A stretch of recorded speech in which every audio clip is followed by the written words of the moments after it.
ഈ നാട്ടിലൊരാള് പുത്തൻവാദിയായാൽ ജീവിതത്തിൽ അവൻ 3 തൗഹീദിന്റെ വാതിലാണ് അടച്ചു വെക്കേണ്ടത്.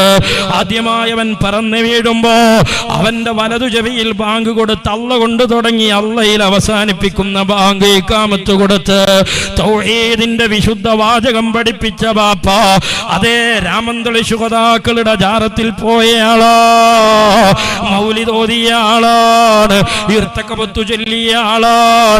ആ പിതാവിൽ ശിർക്കുണ്ടെന്ന് പറയാതെ, അദ്ദേഹം മുശ്രിക്കാന്ന് പറയാതെ ഒരാൾക്ക് വഹാബിയാകാൻ കഴിയൂല, മൗദൂദിയാകാൻ കഴിയൂല, തബ്ലീഗാകാൻ കഴിയൂല.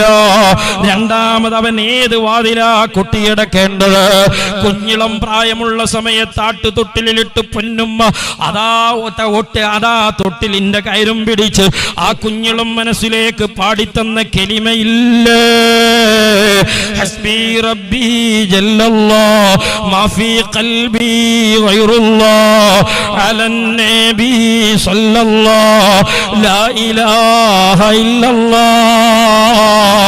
കുഞ്ഞിളം മനസ്സിന്റെ ഹൃദയത്തിന്റെ ശുദ്ധി ഹൃദയത്തിന്റെ ആ എളിമയിലേക്ക് ആവർത്തിച്ചാട്ട് തൊട്ടിലിന്റെ കയറും പിടിച്ച് ലാ ഇലാഹ ഇല്ലല്ലാഹ് പാടി പതിപ്പിച്ചു തന്ന ഉമ്മ മുഹീദിമാല പാടിയിട്ടുണ്ട്, നാരിയത്ത് സ്വലാത്തു ചൊല്ലിയിട്ടുണ്ട്. ആ ഉമ്മയും മുശ്രിക്കാന്ന് പറയാതെ നിനക്ക് മൗദൂദിയാകാൻ കഴിയൂല, ഖാദിയാനിയാകാൻ കഴിയൂല.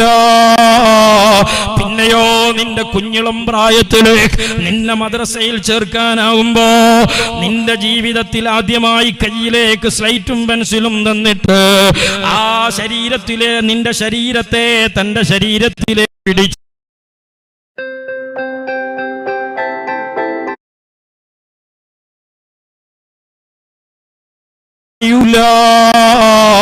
പിന്നെയോ നിന്റെ കുഞ്ഞിളം പ്രായത്തില് നിന്നെ മദ്രസയിൽ ചേർക്കാനാവുമ്പോ നിന്റെ ജീവിതത്തിൽ ആദ്യമായി കയ്യിലേക്ക് സ്ലേറ്റും പെൻസിലും തന്നിട്ട് ആ ശരീരത്തിലെ നിന്റെ ശരീരത്തെ തന്റെ ശരീരത്തിലേക്ക് ചേർത്തി പിടിച്ച് ആ മദ്രസ ഗുരുവര്യരാണ് ലാ ഇലാഹ ഇല്ലല്ലാഹ് പറയുമ്പോ എഴുതുകയും പറയുകയും ചെയ്യേണ്ട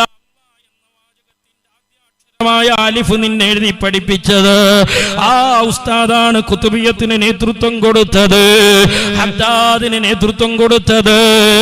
അവരൊക്കെ കാഫിറാന്ന് പറയാതെ, അവരെയൊക്കെ വലിച്ചെറിയാതെ